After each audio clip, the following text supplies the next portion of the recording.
Hello students, कैसे हैं आप सब। फाउंडेशन केमिस्ट्री क्लास में आपका मोस्ट वेलकम है। मैं हूं गालिब सर। इस लेक्चर में हम लोग सीखेंगे पार्टिकल्स के बारे में। एटम्स क्या होता है, मॉलिक्यूल्स क्या होता है और आयंस क्या होता है। तो ये बहुत ही इंपॉर्टेंट टॉपिक है क्योंकि एटम्स, मॉलिक्यूल और आयन जो है हर एक चैप्टर में, हर एक टॉपिक में आता है और ये केमिस्ट्री का फंडामेंटल होता है, बेसिक होता है। क्योंकि हम लोग जानते हैं chemistry is the science of atoms and molecules. Chemistry जो है एटम और मॉलिक्यूल्स का ही साइंस है, इसीलिए हम लोगों को एटम्स, मॉलिक्यूल्स क्या होता है और आयंस क्या होता है इसको जानना हमारे लिए बहुत ही ज़रूरी है। तो हम लोग स्टार्ट करते हैं पार्टिकल्स के बारे में जानना।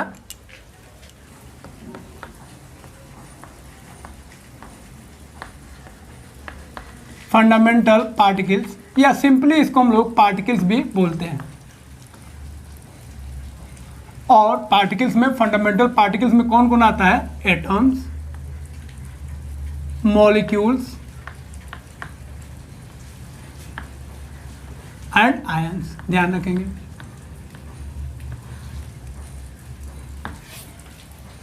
तो ध्यान रखेंगे फंडामेंटल पार्टिकल्स का मतलब होता है, या सिंपली पार्टिकल्स बोलेंगे तो एटम्स, मॉलिक्यूल्स और आयंस, या इसी को एक और वर्ड हम लोग यूज करते हैं इसको हम लोग एंटिटीज भी बोल सकते हैं।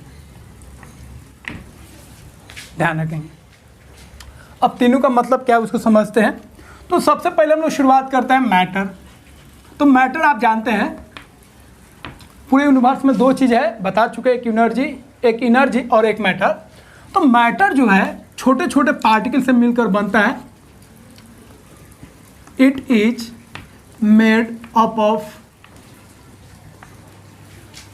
Very very small particles. Matter जो है बहुत ही छोटे छोटे पार्टिकल से मिलकर बना है। अब वो मैटर जो है किससे बना है? या तो वो एटम से बना होगा, या वो मॉलिक्यूल से बना होगा, या वो आयन से बना होगा। ध्यान रखेंगे।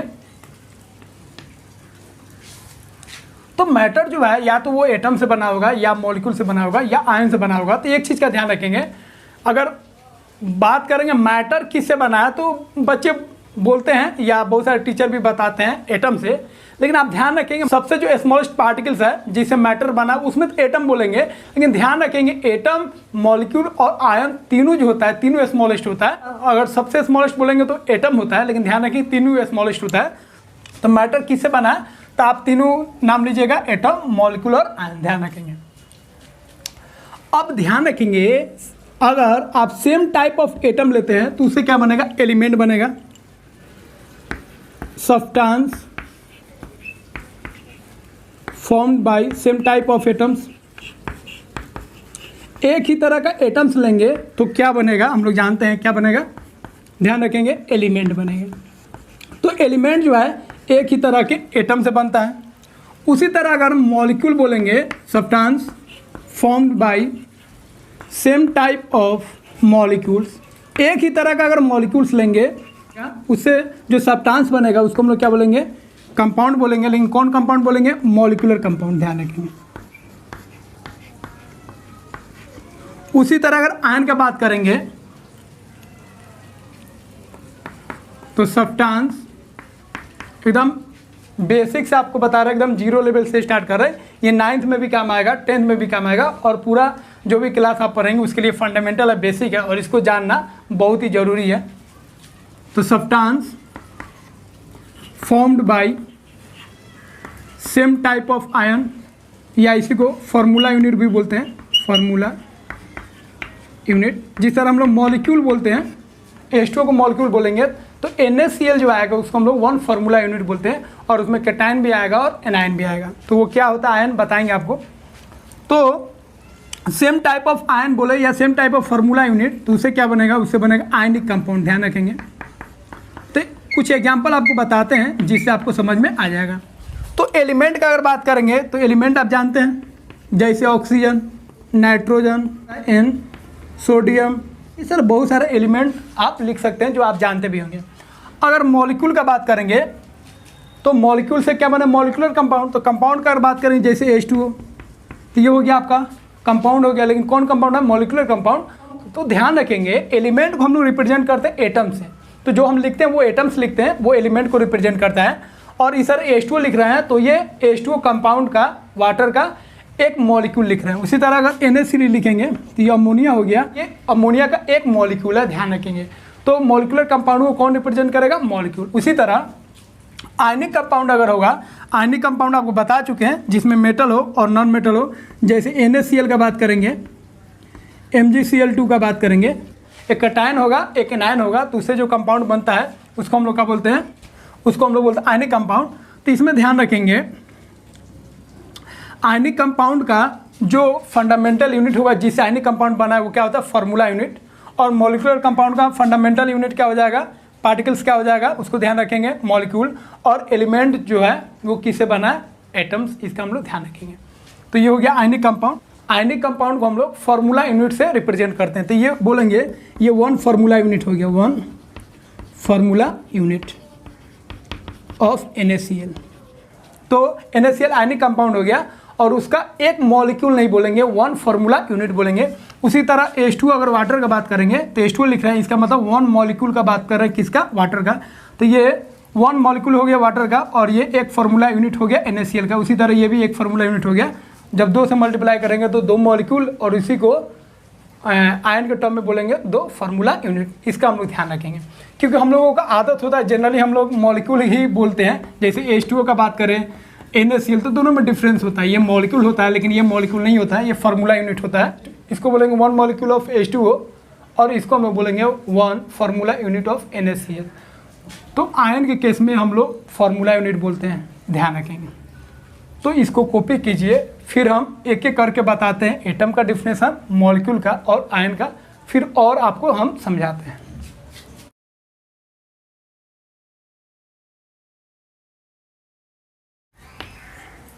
तो एटम का डिफिनेशन लिख लेते हैं, फिर आपको समझाते हैं। It is the smallest particles of matter that take part in a chemical reaction। अब इसका मतलब समझ लेते हैं। तो बता चुका मैटर का तीनों पार्टिकल से स्मॉलेस्ट ही होता है।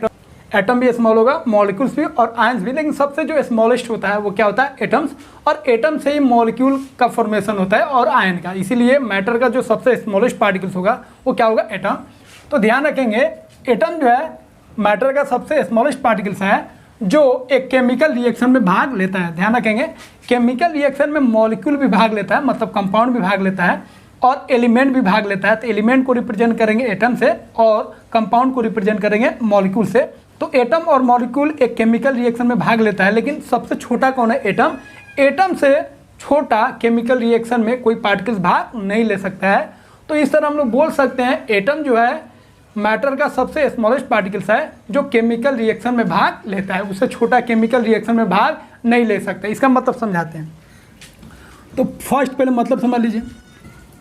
अगर आप एक रिएक्शन लिखते हैं C+O2 क्या बनाते हैं? CO2, carbon dioxide. अब यहाँ पे देखिए आप, अगर आप इसको बैलेंस करते हैं तो ये बैलेंस फॉर्म में है। तो आप यहाँ पे ऐसे नहीं लिख सकते half carbon plus half O2 half CO2, मतलब दोनों में सेम नंबर से मल्टीप्लाई तो कर रहे हैं, लेकिन ये तो सही होगा, ये भी सही होगा। लेकिन यहाँ पे देखिए, यहाँ पे एटम्स का हाफ हो गया, यहाँ पे हाफ एटम आ गया और हाफ एटम आ गया, तो ये सही नहीं होगा क्योंकि केमिकल रिएक्शन में जो सबसे छोटा पार्टिकल्स होता है वो कौन होता है? एटम्स। एटम से छोटा पार्टिकल्स केमिकल रिएक्शन में भाग नहीं ले सकता है। एक चीज़ और समझते हैं, एक और रिएक्शन लिखे H2+O2 और इसको हम H2O कर दें। इसको बैलेंस अगर करते हैं तो 2 से मल्टीप्लाई कर दिए, इधर भी 2 से। कुछ जगह आप देखे होंगे इसी को आप अगर 2 से डिवाइड कर दिए तो ये क्या आएगा? H2, फिर ये क्या आएगा? हाफ O2 और यहाँ पे क्या आएगा? H2O। 2 से डिवाइड कर दिए तो ये भी सही है और ये भी सही है। तो यहाँ पे हाफ O2 लिखे हैं, ये सही है क्योंकि O2 का एक मॉलिक्यूल है तो उसमें एटम्स कितना है? 2। 2 का हाफ करेंगे तो 1 एटम्स आएगा, तो 1 एटम्स तो चलेगा लेकिन हाफ एटम्स नहीं चलेगा। तो ये तो सही हो जाएगा बट ये वाला गलत हो जाएगा। तो इसका हम लोग ध्यान रखेंगे। सेकेंड बात का ध्यान रखेंगे, atoms generally do not exist in free state. इसका मतलब क्या हुआ? तो एटम जो है वो जनरली फ्री स्टेट में, मतलब सिंगल एग्जिस्ट नहीं करते हैं नोबल गैस को छोड़कर, ध्यान रखेंगे, एक्सेप्ट नोबल गैस एटम्स। जैसे आप अगर मेटल का बात करेंगे, मेटल के एटम का बात करेंगे, तो आप देखे होंगे सोडियम आपको सिंगल कभी भी नहीं मिलेगा, ये आयन के फॉर्म में मिलेगा, या ये कंपाउंड में होगा, NaCl के फॉर्म में मिलेगा, Na2O के फॉर्म में मिलेगा, कंपाउंड में ये होगा। या कैल्शियम का बात करें या किसी भी मेटल्स का अगर बात करें, अल्युमिनियम का, ये अकेला एग्जिस्ट नहीं करेगा। उसी तरह अगर नॉन मेटल का बात करें तो नॉन मेटल का एटम भी लीजिएगा तो वो सिंगल एग्जिस्ट नहीं करेगा। हाइड्रोजन जो है H आपको नहीं मिलेगा, हमेशा H2 मिलेगा। ऑक्सीजन आपको सिंगल नहीं मिलेगा, O2 मिलेगा। नाइट्रोजन नहीं मिलेगा, N2 मिलेगा। फॉस्फोरस नहीं मिलेगा, P4 मिलेगा। तो जो भी एटम्स है वो अकेला एग्जिस्ट नहीं करता है, या तो अपने साथ वो कंबाइंड हो जाएगा या दूसरे एलिमेंट के एटम के साथ कंबाइंड हो जाता है, जिसको आपको आगे हम मॉलिक्यूल के टर्म में समझाएंगे। लेकिन आपको ध्यान रखना है, नोबल गैस को अगर देखिएगा तो नोबल गैस जो है, जैसे आप हीलियम का बात करेंगे, नियोन का बात करेंगे, आर्गन, क्रिप्टन, जेनॉन, रेडॉन, ये सिंगल एग्जिस्ट करता है, तो ये फ्री स्टेट में एग्जिस्ट करता है, ये एक्सेप्शन में है। बाकी जितना भी एटम्स है 118 एटम ले लीजिए या उसका आइसोटॉप्स ले लीजिए, कोई भी फ्री स्टेट में एग्जिस्ट नहीं करता है नोबल गैस को छोड़कर। बाकी जो भी एटम्स है वो अपने मॉलिक्यूल के फॉर्म में, ठीक है, वो एग्जिस्ट करते हैं। तो इसका हम लोग ध्यान रखेंगे। तो ये क्यों एग्जिस्ट करते हैं, तो ध्यान रखेंगे एटम्स जो है आपको एटॉमिक स्ट्रक्चर में पूरा डिटेल्स में आपको पढ़ाएंगे हम। एटम्स जो होता है आप जानते हैं वो स्टेबल नहीं रहता है। स्टेबल क्यों नहीं रहता है, क्योंकि उसका ऑक्टेट पूरा नहीं रहता। अगर सिंपल में समझेंगे, पूरा डिटेल में आपको पढ़ना है आगे, ऑक्टेट कंप्लीट नहीं रहता है, और अपना ऑक्टेट या डुप्लेट को कंप्लीट करने के लिए इलेक्ट्रॉन को लॉस और गेन करता है दूसरे एटम्स के साथ। इसीलिए एटम जो है सिंगल फॉर्म में एग्जिस्ट नहीं करेगा। लेकिन जिसका ऑक्टेट पूरा हो वो किसी से इलेक्ट्रॉन लेगा ना इलेक्ट्रॉन देगा, और वो फ्रीली एग्जिस्ट करेगा।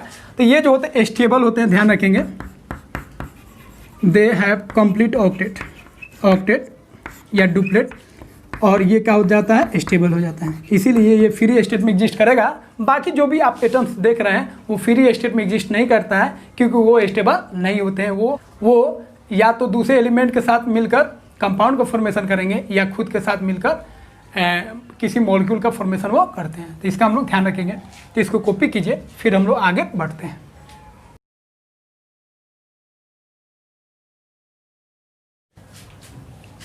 एकदम जीरो लेवल से पढ़ा रहे हैं, 0 to JEE मेन नीट, कोई दिक्कत नहीं होगा आपको, इसका पूरा फुल गारंटी हम लेते हैं।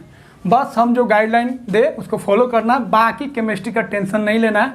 आपका पूरा केमिस्ट्री का जो टेंशन है, ठेका है, वो हम ले लिए हैं। आपको निश्चिंत रहना है, जो हम गाइडलाइन देंगे उसको फॉलो करना है, जो हम टास्क देंगे उसको फॉलो करना है, जो असाइनमेंट देंगे, डेली प्रैक्टिस पेपर देंगे उसको फॉलो करना है। बाकी सब आपका एकदम आसान हो जाएगा केमिस्ट्री।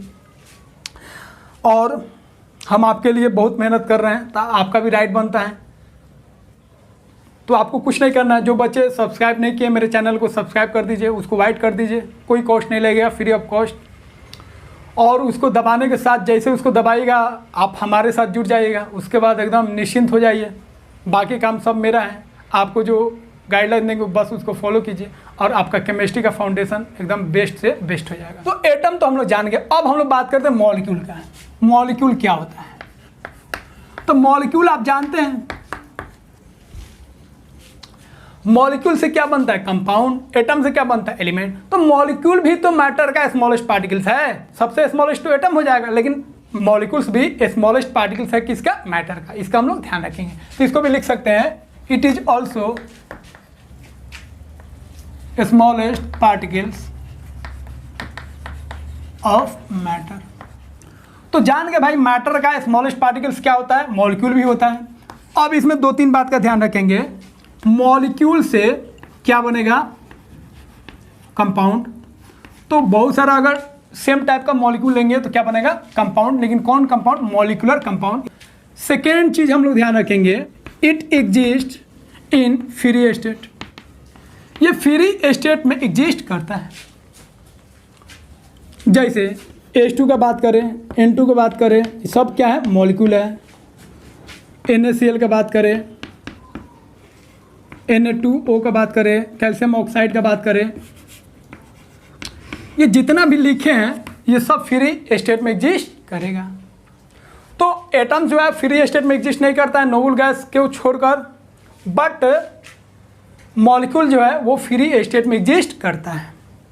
अब आपको एक चीज़ का और ध्यान रखना है। अब इसका एक तो डिफिनेशन हो गया, ये एक और डिफिनेशन होता है मॉलिक्यूल बनता कैसे है। तो व्हेन टू और मोर एटम्स कंबाइंड केमिकली, ध्यान रखेंगे कंबाइंड नहीं, combined chemically, then a molecule is form. इस डिफिनेशन को आप याद रखिएगा। जब दो या दो से अधिक एटम्स केमिकली कंबाइंड होते हैं, कंबाइंड नहीं बोलेंगे, केमिकली कंबाइंड होते हैं, क्योंकि केमिकली कंबाइंड का मतलब उनके बीच में एक फोर्स एग्जिस्ट करता है और उससे कंबाइंड होकर किसका फॉर्मेशन होता है, मॉलिक्यूल का। तो मॉलिक्यूल मतलब बहुत सारे एटम्स मिलकर किसका फॉर्मेशन करेंगे, मॉलिक्यूल का। इसका हम लोग ध्यान रखेंगे। तो इसको कॉपी कीजिए। अब कुछ बेसिक आप जान जाइए। अगर लिखेंगे O2 तो ये हो गया, इसको बोलेंगे वन मॉलिक्यूल, बोलेंगे one molecule of oxygen. Oxygen का एक मॉलिक्यूल को ऐसे हम लोग रिप्रेजेंट करेंगे, ठीक है। अब इसमें अगर देखेंगे ऑक्सीजन का अगर एक मॉलिक्यूल लेते हैं तो इसमें कितना एटम्स आएगा, 2 एटम्स। तो इसी को लिख सकते हैं 2 एटम्स ऑफ ऑक्सीजन। इसका हम लोग ध्यान रखेंगे। एक चीज़ और ध्यान रखेंगे, O2 और 2O में क्या फ़र्क है। ये मॉलिक्यूल है, वन मॉलिक्यूल। आपको एकदम बेसिक छोटा से छोटा चीज़ आपको बता रहे हैं, क्योंकि ये चीज़ बच्चा बहुत हायर नॉलेज ले लेता है, हायर कॉन्सेप्ट होता है, लेकिन वो फंडामेंटल उसका बहुत जगह पर क्लियर नहीं रहता है। इसीलिए आपको फंडामेंटल को पूरा क्लियर करके रखना है। हायर कॉन्सेप्ट को जानेंगे हम, पूरा सिखाएंगे, लेकिन आपको बेसिक में कोई चीज़ फंसना नहीं चाहिए। तो इसको बोलेंगे वन मॉलिक्यूल ऑफ ऑक्सीजन, और इसको हम लोग बोलेंगे 2 एटम्स ऑफ ऑक्सीजन। तो ये वन मॉलिक्यूल और ये हो गया 2 एटम्स ऑफ ऑक्सीजन। लेकिन ध्यान रखेंगे इसमें भी अगर देखेंगे वन मॉलिक्यूल लेंगे तो इसमें भी 2 एटम्स है किसका, ऑक्सीजन का। तो इसमें भी 2 एटम्स है, इसमें भी 2 एटम्स है, लेकिन ये एटम्स के टर्म में लिखे हैं और ये किसके टर्म में लिखे हैं, मॉलिक्यूल के टर्म में लिखे हैं। इसका हम लोग ध्यान रखेंगे। उसके बाद जो 9, 10 में पढ़े होंगे उसी को रिव्यू करा देते हैं।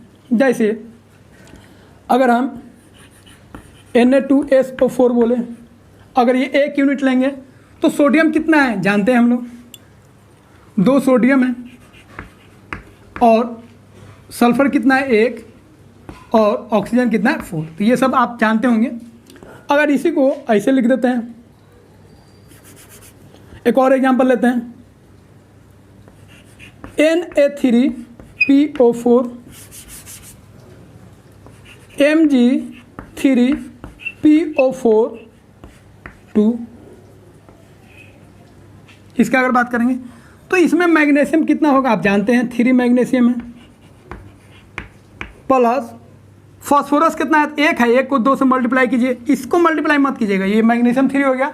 फॉस्फोरस कितना 1 और 2 से मल्टीप्लाई कर दीजिए, कितना हो जाएगा 2 फॉस्फोरस, प्लस ऑक्सीजन कितना था, यहाँ पे 4 ऑक्सीजन था, 4 दूना 8 ऑक्सीजन, तो 8 हो गया ऑक्सीजन। उसी तरह अगर इसको 3 से मल्टीप्लाई कर दे या 2 से मल्टीप्लाई कर दे,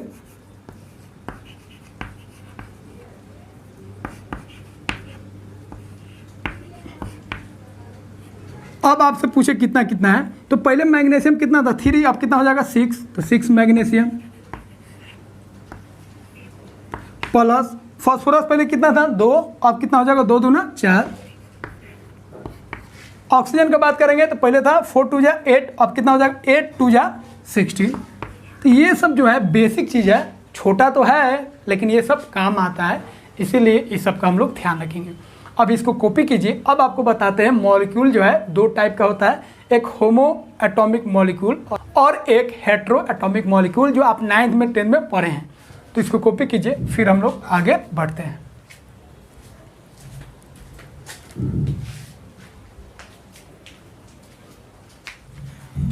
अब मॉलिक्यूल जो है दो टाइप का होता है, एक होता है होमो एटॉमिक मॉलिक्यूल और एक होता है हेट्रो एटॉमिक मॉलिक्यूल।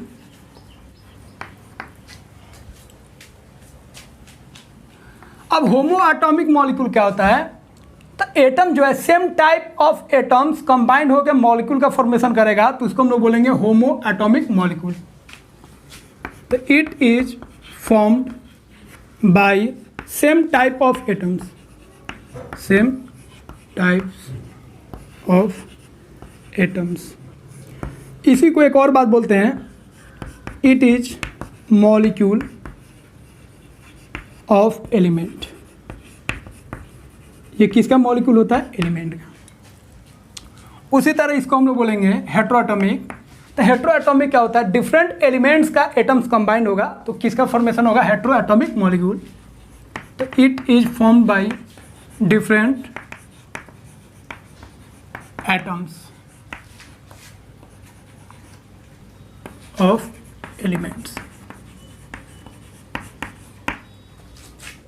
ये मॉलिक्यूल जो होगा कंपाउंड का मॉलिक्यूल होगा, तो इसको बोलेंगे it is molecule of compound. ये कंपाउंड का मॉलिक्यूल। तो दोनों को फिर से समझ लीजिए, मॉलिक्यूल दो तरह का होगा, एक होगा होमो एटॉमिक मॉलिक्यूल और एक होगा hetero atomic molecule. Same type of elements, एक ही तरह के एलिमेंट्स के अगर एटम्स कंबाइंड होंगे तो उससे जो मॉलिक्यूल बनेगा उसको हम लोग बोलेंगे होमो एटॉमिक मॉलिक्यूल। जैसे ऑक्सीजन ले ले, नाइट्रोजन ले ले, जितना भी एटम्स जानते होंगे, जितना भी नॉन मेटल्स का मॉलिक्यूल्स आप जानते हैं, O2, N2, Cl2, फॉस्फोरस, इसमें डिफरेंट एटम्स नहीं है। ऑक्सीजन सिर्फ है, इसमें सिर्फ नाइट्रोजन है, इसमें सिर्फ क्लोरीन है, इसमें सिर्फ फॉस्फोरस है, A सिर्फ सल्फर है, Cl2 सब लिख देते हैं, Br2 iodine, fluorine, bromine.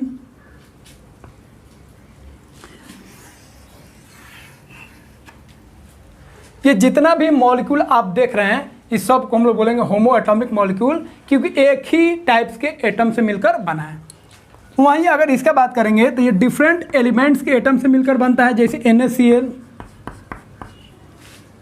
H2O, CO2, NH3, ये सब भी मॉलिक्यूल है। लेकिन इसमें देखिए आप, यहाँ पे डिफरेंट है, यहाँ पे कार्बन है, ऑक्सीजन है, इसमें देखिए हाइड्रोजन है, ऑक्सीजन है। तो सेम टाइप ऑफ एटम से मिलकर अगर मॉलिक्यूल बनेगा तो उसको हम लोग बोलेंगे होमो एटॉमिक मॉलिक्यूल। सेम एलिमेंट के अगर एटम्स कंबाइंड होकर मॉलिक्यूल का फॉर्मेशन करेगा तो उसको बोलेंगे होमो एटॉमिक मॉलिक्यूल। और डिफरेंट एलिमेंट्स के एटम मिलकर मॉलिक्यूल का फॉर्मेशन करेगा तो उसको हम लोग बोलेंगे हेट्रो एटॉमिक मॉलिक्यूल। तो हेट्रो एटॉमिक मॉलिक्यूल को बोलेंगे ये मॉलिक्यूल है कंपाउंड का, और होमो एटॉमिक मॉलिक्यूल को बोलेंगे ये मॉलिक्यूल है किसका, एलिमेंट का। इसका हम लोग ध्यान रखेंगे। तो इसको कॉपी कीजिए। अब आपको बताते हैं एटोमिसिटी ऑफ मॉलिक्यूल। अब एक और कॉन्सेप्ट यूज होता है, याद रखेंगे, एटोमिसिटी। एटोमिसिटी इसका मतलब होता है number of atoms present in A given molecule. एक मॉलिक्यूल अगर गिवन हो तो उसमें कितना एटम्स हैं उस सब को काउंट करके लिख देंगे, उसी को क्या बोलेंगे, एटोमिसिटी। तो फर्स्ट होता है मोनो एटॉमिक मॉलिक्यूल। तो इसमें एटोमिसिटी जो होता है कितना होता है, 1। इसका मतलब होगा नंबर ऑफ एटम्स। जैसे एक ही एटम्स अगर मॉलिक्यूल बनाओ तो उसको हम लोग क्या बोलेंगे, उसका एटोमिसिटी कितना होगा, 1, और उसको हम लोग बोलेंगे मोनो एटॉमिक मॉलिक्यूल। जैसे आप नाम सुनेंगे helium, neon, argon, krypton, xenon, radon. ये जो होता है मोनो एटॉमिक मॉलिक्यूल होता है। ये एक ही एटम से मॉलिक्यूल बनते हैं, इसीलिए इसको हम लोग बोलेंगे मोनो एटॉमिक मॉलिक्यूल। इसका हम लोग ध्यान रखेंगे। सेकेंड बात करेंगे डाई एटॉमिक। ये सब आप जानते भी होंगे। तो इसका एटोमिसिटी कितना हो जाएगा, तो डाई एटॉमिक के लिए एटोमिसिटी कितना हो जाएगा, 2।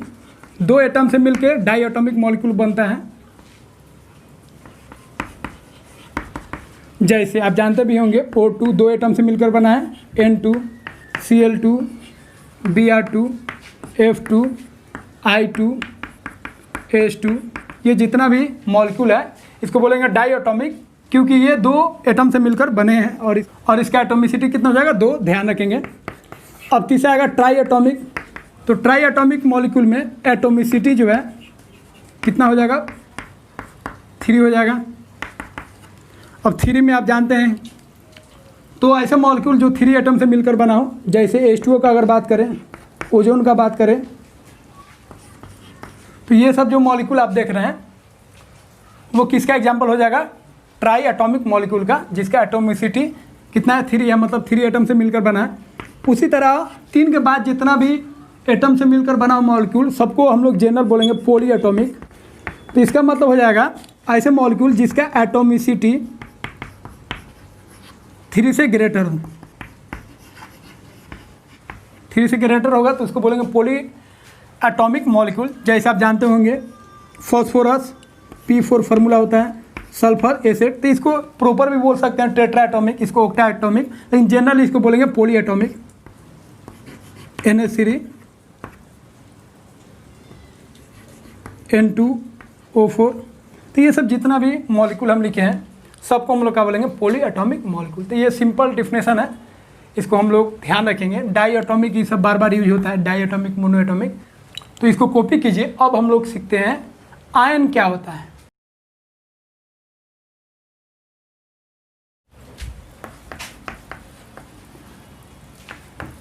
तो आयन हम लोग जानते हैं ये भी मैटर का स्मॉलेस्ट पार्टिकल्स है। It is also smallest particles of matter. अब इसका अपना डिफिनेशन क्या है भाई, तो आयन बोलेंगे ऐसा पार्टिकल्स जिसमें चार्ज हो, पार्टिकल्स हैविंग चार्ज। और चार्ज 2 तरह का होता है, एक पॉजिटिव और एक निगेटिव। या तो उसके अंदर पॉजिटिव चार्ज हो या निगेटिव चार्ज हो, उसी को हम लोग क्या बोलेंगे, आयन। तो एटम ही बन जाता है आयन जब एटम के ऊपर चार्ज आ जाता है। वो चार्ज कैसे होता है आपको बता रहे हैं। तो आयन जो होगा 2 टाइप का हो जाएगा, एक होगा कैटायन, आप जानते हैं, और एक होगा एनायन, ये भी आप जानते हैं। कैटायन का मतलब होता है an ion having positive charge. ऐसा आयन जिसका चार्ज क्या हो, पॉजिटिव हो, उसको हम लोग क्या बोलेंगे, कैटायन। और एनायन बोलेंगे ऐसा आयन जिसका निगेटिव चार्ज हो, an ion having negative charge. Negative charge होगा तो एनायन बोलेंगे, और पॉजिटिव चार्ज होगा तो उसको हम लोग क्या बोलेंगे, कैटायन। तो एटम के ऊपर अगर चार्ज आ जाएगा तो वो 2 फॉर्म में आ जाएगा, या तो कैटायन या तो एनायन। जैसे एग्जाम्पल बता देते हैं। तो कैटायन का एग्जाम्पल आप जानते हैं Na+, Mg+2। तो ये सब आपको याद रखना है। एक चार्ट हम नेमिंग जब सिखाएंगे आपको आयनिक कंपाउंड का, तो उसमें चार्ज आपको याद करवाएंगे और फार्मूला बनाना सिखाएंगे। तो उसमें आपको फोकस करना है चार्ज का, यहाँ पे चार्ज का फोकस नहीं करना है, यहाँ पे बस आपको कैटायन और एनायन को समझना है। L3+, इस सब को हम लोग क्या बोलेंगे, कैटायन। और एनायन में माइनस चार्ज आ जाएगा, O-2, N-3, F-। तो यहाँ पे देखिए -2 चार्ज है, यहाँ पे -3, और यहाँ पे -1 चार्ज है। उसी तरह यहाँ पे +1 चार्ज है, +2 +3। तो कैटायन जो बनता है वो कैसे बनता है, तो कैटायन जो बनता है, it is formed by loss of electron. ठीक है, जब एटम इलेक्ट्रॉन का लॉस करेगा तो किसका फॉर्मेशन करेगा, कैटायन का, ध्यान रखेंगे। और एनायन कब बनता है, जब एटम इलेक्ट्रॉन का गेन करेगा। It is formed by gain of electron, याद रखेंगे, गेन ऑफ इलेक्ट्रॉन। तो कन्फ्यूजन हो जाता है बहुत बच्चे को, तो याद रखेंगे एनायन मतलब निगेटिव और कैटायन मतलब, उसको काट दीजिए तो कैटायन बना दीजिए पॉजिटिव, निगेटिव आएगा तो याद रखेंगे, निगेटिव मतलब लोन, कर्ज। तो इलेक्ट्रॉन आया तो कर्जे ना हुआ, तो माइनस से डिनोट करेंगे। और जब आप बैंक में जमा करेंगे तो आप क्या हो जाएंगे, पॉजिटिव हो जाएंगे। तो इलेक्ट्रॉन जब जाएगा तो उसको किससे शो करेंगे, पॉजिटिव से। तो एक चीज़ इसमें ध्यान रखेंगे, अब कैटायन जो जनरली फॉर्म कर दें, कौन कर दें, मेटल। तो मेटल जो होते हैं कैटायन होते हैं, या इसी को हम लोग बोलेंगे इलेक्ट्रोपॉजिटिव। तो मेटल क्या होते हैं, कैटायन होते हैं, कैटायन का फॉर्मेशन करते हैं, इसीलिए इसको बोलते हैं इलेक्ट्रोपॉजिटिव। और एनायन कौन होते हैं, नॉन मेटल। तो नॉन मेटल क्या होते हैं, इलेक्ट्रोनेगेटिव। इसका हम लोग ध्यान रखेंगे। तो ध्यान रखेंगे, metal have tendency to loss electron, so they are electropositive, and non metal have tendency to gain electron, so they are electronegative. तो एनायन नॉन मेटल होंगे और कैटायन कौन होंगे, मेटल। इसका ध्यान रखें। जनरली और भी एनायन और कैटायन में आएंगे, उसका हम एग्जांपल आपको बताते हैं। तो इसको कॉपी कीजिए, फिर हम लोग आगे बढ़ते हैं।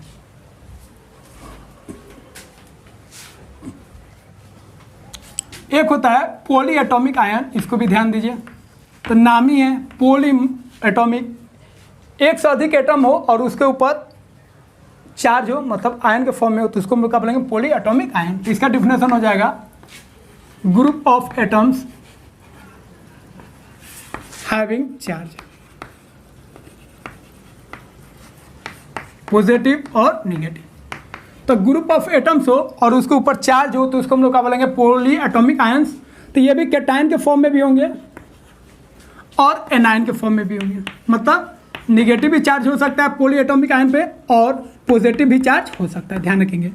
अब एक चीज़ का और ध्यान रखेंगे, पॉली एटॉमिक आयन में जो चार्ज होता है वो एक सिंगल एटम्स पे नहीं होगा, पूरे ग्रुप पे होगा। जैसे पॉजिटिव का अगर बात करेंगे तो कुछ ही होता है, निगेटिव में ज़्यादातर होता है।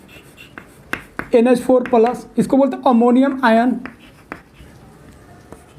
H3O+, ये भी काम का है, हाइड्रोनियम आयन।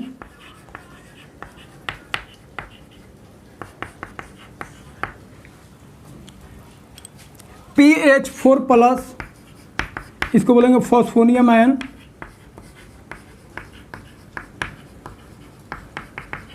तो ये सब आ गया आपका पॉली एटॉमिक आयन है, पॉली एटॉमिक आयन, या इसी को पार्टिकुलर बोल सकते हैं, कैटायन। उसी तरह एनायन में भी आता है, और एनायन बहुत ज़रूरी है, ये बहुत काम का है, याद रखना है आपको। कार्बोनेट का नाम सुनेंगे, -2 चार्ज होता है। सल्फेट का SO4 -2 चार्ज होता है। एसीटेट इन नेमिंग में भी आपको सिखाएंगे, माइनस चार्ज होता है। फॉस्फेट -3 चार्ज होता है। एसीटेट -2 चार्ज होता है। तो ये सब आपका हो गया poly atomic ion. It may be in the form of cation और it may be in the form of anion. तो इसका हम लोग ध्यान रखेंगे।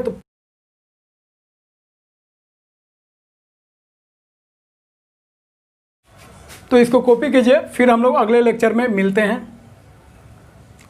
और जो बच्चे सब्सक्राइब नहीं किए हैं, सब्सक्राइब कर दीजिए, कोई चार्ज नहीं लगता है, फ्री ऑफ कॉस्ट। दबा के इतना दबाइए, वाइट कर दीजिए, बेल आइकन को प्रेस कर दीजिए, ताकि जब भी हम नया वीडियो अपलोड करें आप तक वो जल्द से जल्द पहुंच सके। नहीं दबाइएगा तो हमको उस लेक्चर को आपके पास पहुंचाना पड़ेगा, इसलिए उसको दबा दीजिए, उसका नोटिफिकेशन आपके पास पहुंच जाए। Thanks to all of you, very very thanks.